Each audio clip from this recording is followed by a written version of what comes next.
Assalamualaikum warahmatullahi wabarakatuh. Pada kesempatan kali ini kami dari kelompok 5 akan mempresentasikan hasil analisis laporan keuangan yang telah kami susun. Analisis ini kami fokuskan pada laporan keuangan PT Indofood dan Yayasan Kasih Anak Kanker Indonesia. Di sini kami beranggotakan 6 orang.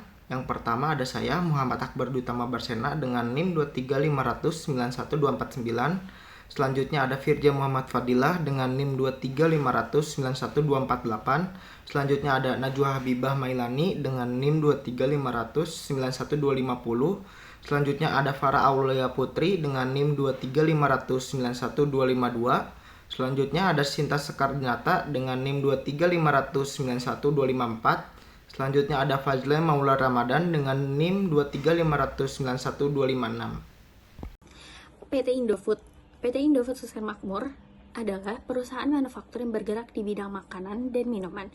Perusahaan ini bermarkas di Jakarta, Indonesia.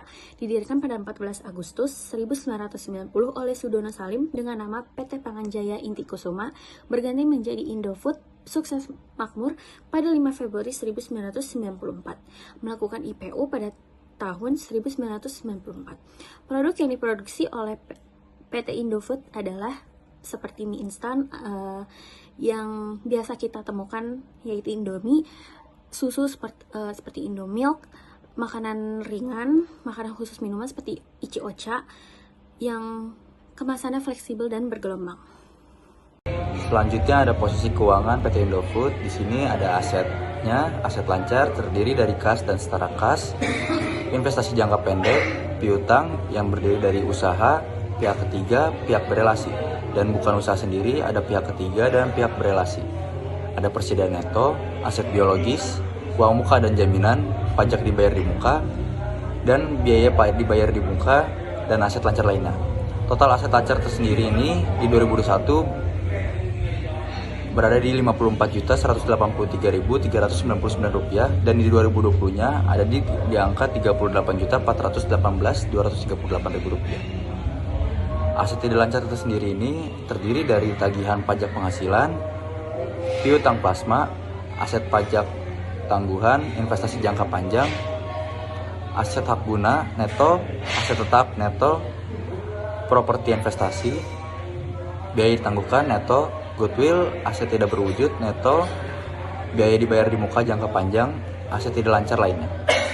Total aset tidak lancar tersendiri ini di 2021 ada di angka Rp125.172.794.000 dan di 2020 sendiri ada di angka Rp124.718.278. Total aset keseluruhannya ada di angka Rp179.356.193.000 itu untuk di 2021, dan di 2020-nya ada di angka Rp163.136.516.000. Untuk selanjutnya ada liabilitas dan ekuitas. Liabilitas jangka pendek itu terdiri dari utang bank jangka pendek dan cerukan, utang usaha, ada pihak ketiga, pihak berelasi, dan utang lain-lain pihak ketiga. Beban aktual, liabilitas imbalan kerja jangka pendek, utang pajak, liabilitas sewa, utang jangka panjang yang jatuh tempo dalam waktu 1 tahun, utang bank, utang obligasi, dan juga liabilitas jangka pendek lainnya. Total liabilitas jangka pendek ini di 2021 berada di angka Rp47.403.404.000 dan di 2020-nya ada Rp27.975.875. Selanjutnya dari liabilitas jangka panjangnya sendiri itu terdiri dari utang jangka panjang setelah dikurangi bagian yang jatuh tempo dalam waktu 1 tahun, utang bank, utang obligasi, dan lainnya. Total utang jangka panjang sendiri berada di angka Rp44.463.099 itu di 2021, dan di 2020-nya sendiri ada di angka Rp38.573.066. Kemudian ada liabilitas sewa, liabilitas pajak tangguhan neto, utang kepada pihak-pihak berelasi, liabilitas imbalan kerja karyawan, liabilitas estimasi atas biaya pembongkaran aset tetap, liabilitas jangka panjang lainnya.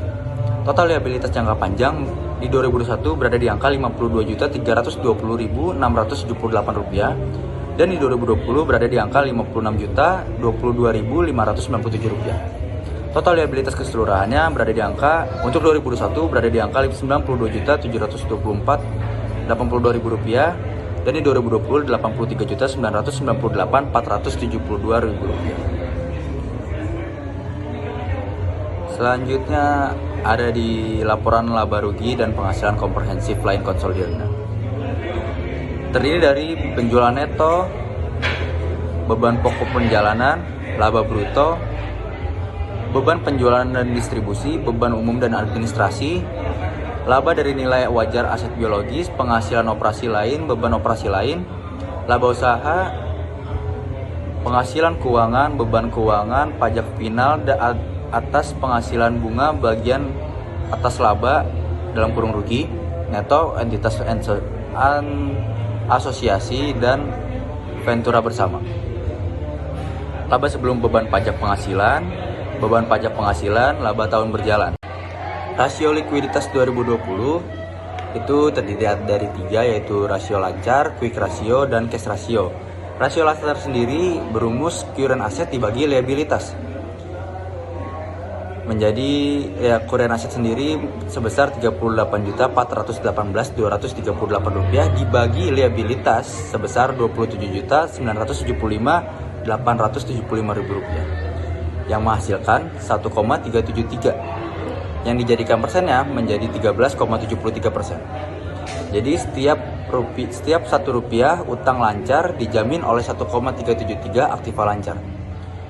Selanjutnya quick ratio itu berumus current asset dikurang penyimpanan dibagi liabilitas dikali 100%, sama dengan 38.418.238 dikurang 11.150.432.000 dibagi Rp27.975.875 yang menghasilkan 0,9746 yang dijadikan persen menjadi 9,75%. Setiap Rp1 utang lancar dijamin oleh 0,9746 yang benar-benar lancar. Cash ratio itu berumus kas ditambah efek dibagi liabilities dikali 100%, yang menjadi 17.336.960 ditambah 0 dibagi Rp27.975.875. Kenapa 0? Karena efeknya tidak ada, jadi dijadikan 0, sama dengan 0,6197 yang dijadikan persen menjadi 6,2%. Setiap Rp1 utang dijamin oleh 0,6197 kas dan efek. Untuk di 2021 sendiri itu ada 3 sama, rasio lancar, quick ratio, dan cash ratio. Rasio lancar sendiri sama, rumusnya seperti yang tadi, current asset dibagi liabilitas, sama dengan Rp53.399 dibagi Rp40.403.404, yang menghasilkan 1,341 dijadikan persen menjadi 13,41%. Kesimpulannya, setiap Rp1 utang lancar dijamin oleh Rp1,341 aktiva lancar.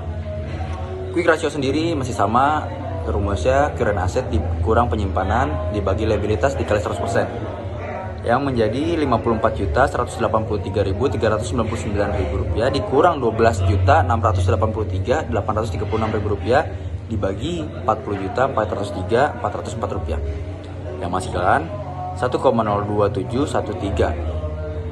Jadi kalau misalkan dijadikan persenan menjadi 10,27%. Kesimpulannya, setiap Rp1 utang lancar dijamin oleh Rp1,02713 yang benar-benar lancar. Cash ratio pun masih sama, rumusnya kas plus efek dibagi liabilitas, yang menjadikan Rp29.478.126 plus 0 dibagi Rp40.403.404 dikali 100%. Kenapa 0? Karena efeknya sama sih, tidak ada, jadi 0, yang menghasilkan 0,73 dijadikan persenan 7,3%. Kesimpulannya, setiap Rp1 utang dijamin oleh Rp0,7295 kas dan efek. Itu adalah rasio likuiditas. Rasio solvabilitas tahun 2021 PT Indofood. Yang pertama itu ada total debt to total asset ratio yang dimana dihasilkan sebanyak 52%. Artinya aktiva perusahaan tahun 2021 52% dibelanjai dengan hutang. Yang kedua ada debt to equity ratio dengan total 107% dari perhitungan diperoleh angka debt to equity adalah 107%. Lalu yang ketiga ada time interest rate ratio yang dimana yang dihasilkan itu 5. Maka perusahaan hanya bisa menutup beban bunga sebanyak 5 kali. Lalu yang keempat adalah long term debt to equity yang dimana yang dihasilkan yaitu 51%, maka perbandingan antara hutang jangka panjang dan modal sendiri adalah 51%. Lalu pada tahun 2020 total debt to total asset ratio itu didapatkan sebanyak 51%, yang artinya aktiva perusahaan tahun 2020 51% dibelanjai dengan hutang. Lalu yang kedua ada debt to equity ratio yang didapatkan sebanyak 106%, dari perhitungan diperoleh angka debt to equity adalah 106%. Lalu yang ketiga time interest ratio itu didapatkan sebanyak 7 kali, maka perusahaan hanya bisa menutupi beban bunga sebanyak 7 kali. Lalu yang keempat ada long term debt to equity tahun 2020 yang didapatkan sebanyak 49%. Maka perbandingan antara hutang jangka panjang dan modal sendiri adalah 49%. Lalu ada rasio aktivitas tahun 2020 PT Indofood. Yang pertama ada perputaran piutang yang dimana harga pokok penjualan dibagi rata-rata piutang itu dihasilkan 7, atau dengan demikian piutang dalam setahun berputar sebanyak 7 kali. Lalu yang kedua ada average days inventory yang dimana dihasilkan sebanyak 78 hari. Ya, itu 78 hari barang disimpan di gudang sebelum dijual kepada pelanggan. Lalu yang ketiga itu ada perputaran persediaan yang dimana dihasilkan 4,6 atau 5 kali. Persediaan dalam setahun berputar sebanyak 5 kali. Lalu yang keempat ada average collection period yang dimana hasilnya itu 33. Rata-rata untuk mengumpul piutang dari pelanggan dibutuhkan 33 hari. Lalu ada working capital turnover yang dihasilkan untuk efisiensi perusahaan dalam menggunakan modal kerja sebanyak 7,83 atau sebanyak 8 hari. Lalu yang ke-6 itu ada total asset turnover. Hasil dari pembagian ini total perputaran aset yaitu 0,5. Lalu yang terakhir ada fixed asset turnover yang didapatkan untuk efektivitas perusahaan dalam menggunakan aset tetap sebanyak 1,8 atau 2 kali. Lalu ada rasio aktivitas tahun 2021 PT Indofood. Yang pertama ada perputaran piutang dengan harga pokok penjualan sebanyak Rp66.881.557 dan rata-rata piutangnya sebanyak Rp8.464.306. Maka dihasilkan menjadi 8 kali. Maka dengan demikian persediaan dalam setahun berputar sebanyak 8 kali. Lalu ada average days inventory, yaitu rata-rata persediaan dikali 360 dibagi harga pokok penjualan. Nah, didapatkan hasilnya 64. Maka dengan demikian bahan baku disimpan di gudang selama 64 hari sebelum dijual. Lalu yang ketiga ada perputaran persediaan yang dihasilkan sebanyak 6 kali. Dengan demikian persediaan dalam setahun berputar sebanyak 6 kali. Lalu ada average collection period yang dihasilkan sebanyak 30,7 atau setara dengan 31. Maka rata-rata hari untuk pengumpulan piutang dari pelanggan dibutuhkan 31 hari. Lalu yang kelima ada working capital turnover, didapatkan dari hasil pembagiannya yaitu 7,21 atau setara dengan 7. Maka efisiensi perusahaan dalam menggunakan modal kerja sebanyak 7 hari. Lalu yang keenam ada total asset turnover, maka hasil dari pembagian tersebut sebanyak 0,6. Maka total perputaran aset adalah 0,6.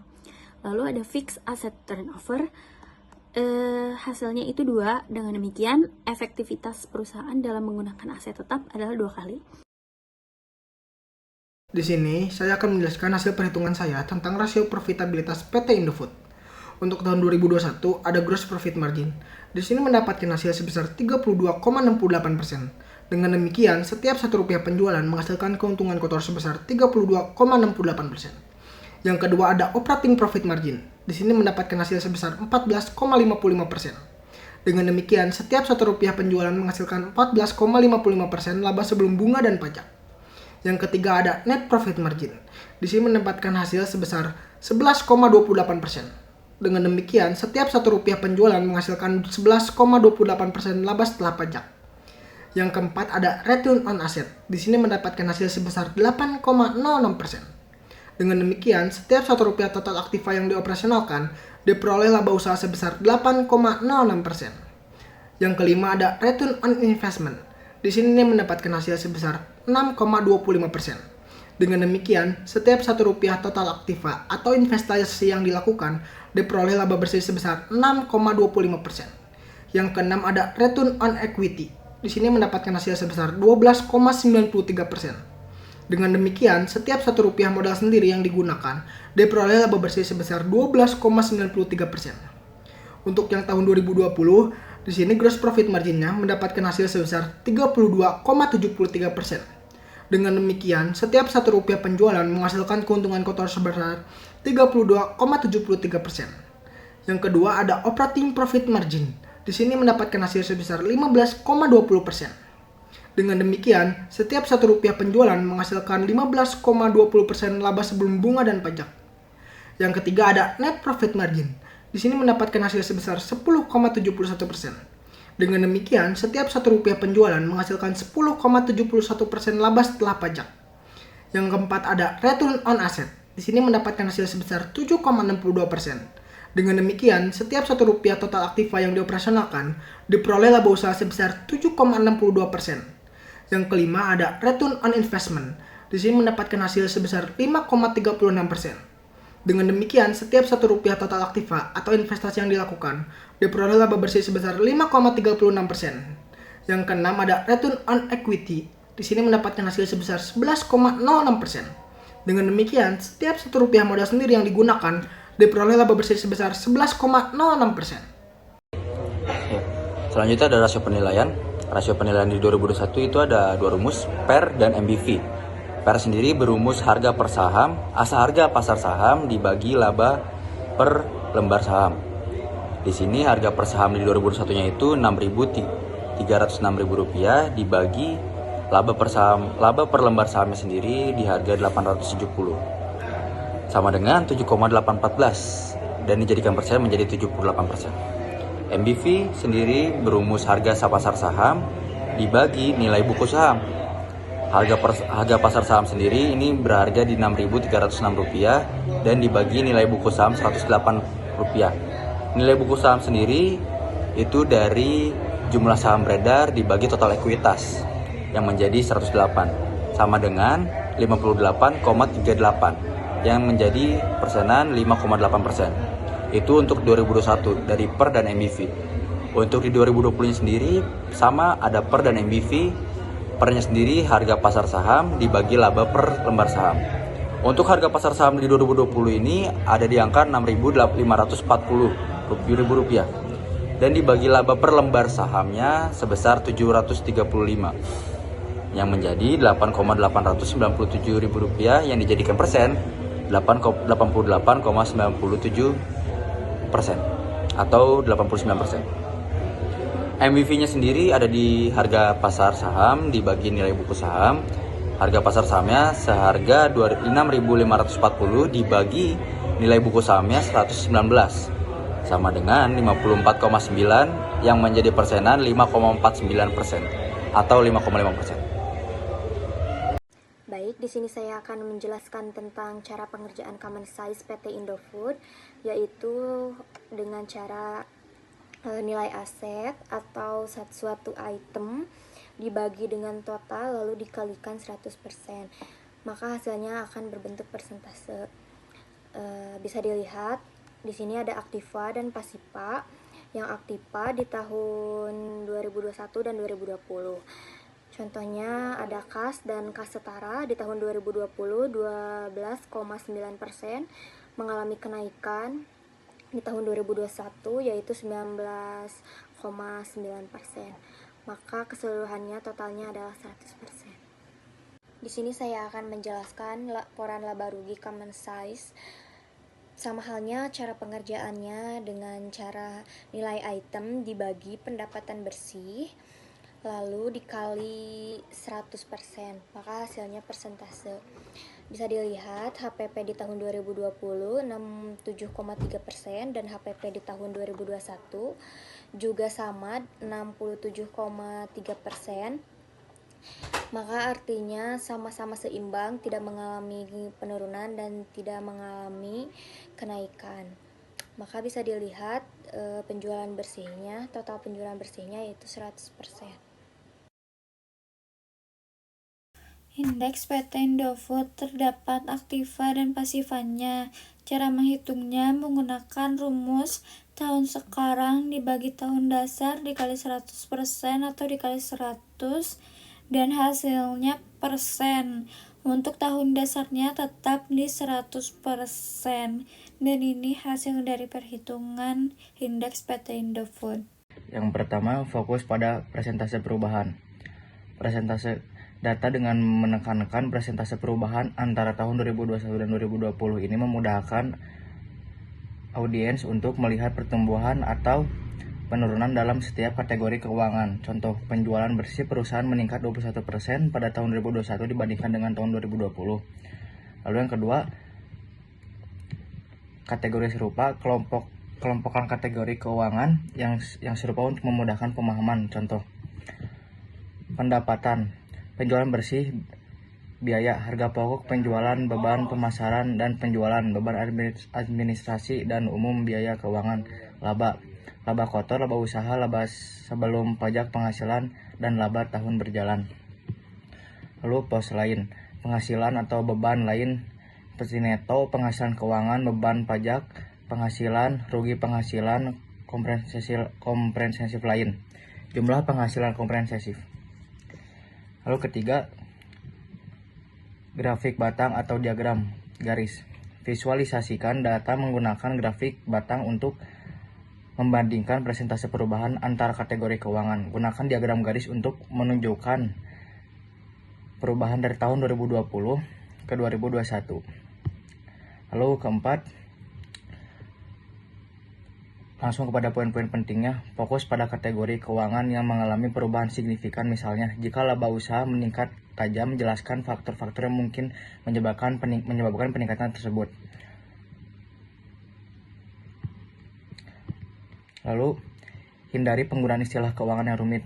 Jelaskan istilah seperti laba kotor, laba usaha, dan penghasilan. Mari kita lihat kinerja keuangan perusahaan antar tahun 2020 dan 2021. Pendapatan, penjualan bersih meningkat 21%. Biaya, harga pokok penjualan meningkat 21%, sementara beban pemasaran dan penjualan meningkat 11%. Laba usaha meningkat 30% dan laba tahun berjalan meningkat 28%. Dan terakhir pos lain, penghasilan lain-lain meningkat signifikan sebesar 122% secara keseluruhan. Perusahaan mengalami pertumbuhan positif pada tahun 2021. Sekian. Baik, di sini saya akan menjelaskan tentang Yayasan Kasih Anak Kanker Indonesia. Yayasan Kasih Anak Kanker Indonesia adalah organisasi non-profit independen yang fokus membantu anak dengan kanker dari keluarga prasejarah di Indonesia. Pada tahun 2004, Ibu Saliana Sorongan bersama sahabat-sahabatnya membentuk komunitas untuk membantu anak-anak yang membutuhkan bantuan. Di tahun 2010, mereka membentuk yayasan Sentuhan Kasih Anak Indonesia. Namun, karena sebagian besar yang dibantu adalah anak-anak dengan kanker, maka lahirlah Yayasan Kanker Anak Indonesia di tahun 2018. Sementara Yayasan Kasih Anak Indonesia masih meneruskan perjuangannya dalam membantu anak-anak.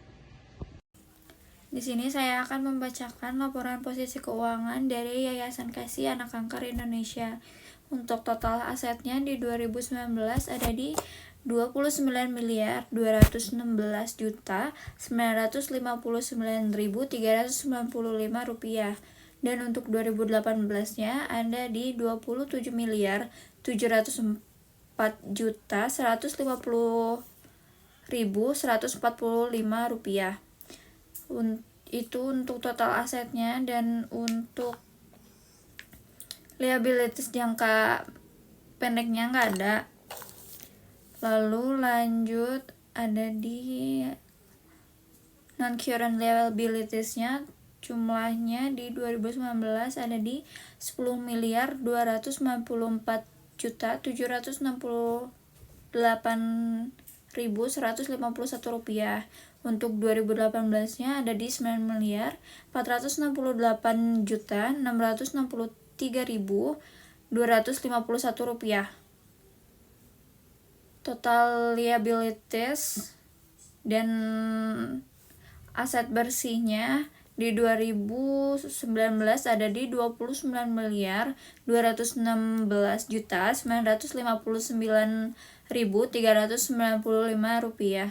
Untuk 2018-nya ada di 27.750.150.145 rupiah. Solvabilitas perusahaan non-profit tahun 2019. Yang pertama, total debt to total asset rasio, yaitu total debt dibagi total aset dikali 100%, dan hasilnya 10, 294, 768, 151 dibagi 29, 216, 959, 395, dan hasilnya 35,24%.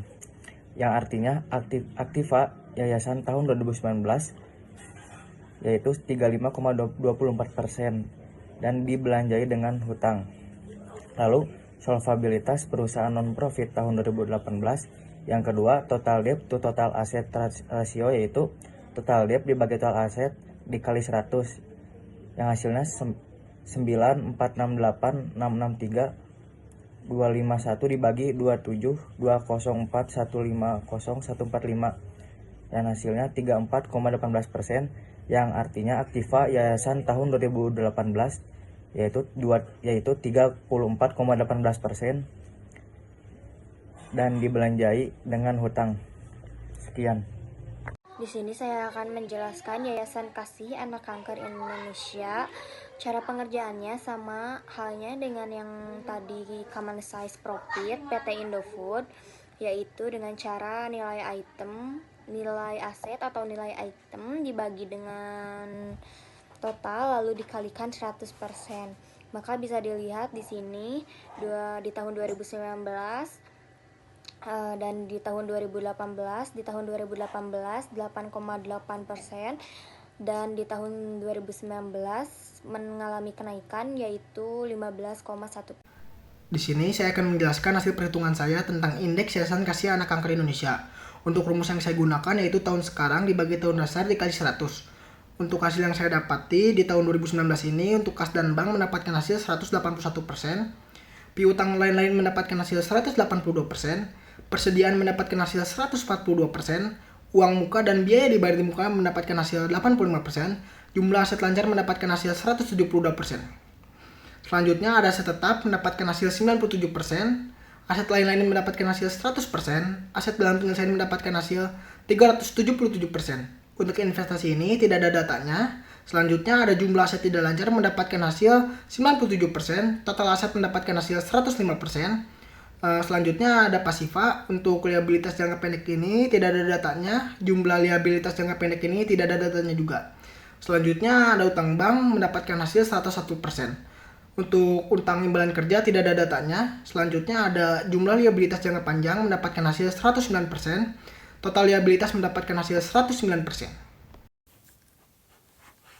Kesimpulannya menunjukkan PT Indofood bertujuan memaksimalkan keuntungan pemegang saham melalui efisiensi produksi dan ekspansi pasar. Dengan laporan keuangan yang menunjukkan stabilitas keuangan yang baik, dengan profitabilitas tinggi, solvabilitas terkendali, likuiditas yang kuat, lalu transparansi dan teraudit. Dan untuk Yayasan Kasih Anak Kanker Indonesia ini mengutamakan akuntabilitas dana donasi dengan laporan terperinci meski tidak mengejar laba. Kesehatan finansial diukur dari cakupan penerima manfaat. Secara umum, Analisis keuangan untuk entitas profit dan non-profit memiliki pendekatan yang berbeda. Perusahaan seperti PT Indofood bertujuan untuk memaksimalkan keuntungan dan nilai pemegang saham, sedangkan Yayasan Kasih Anak Kanker Indonesia berfokus pada keberlanjutan operasional dan efektivitas penyaluran dana kepada penerima manfaat. Terima kasih, sekian dari kelompok kami. Wassalamualaikum warahmatullahi wabarakatuh.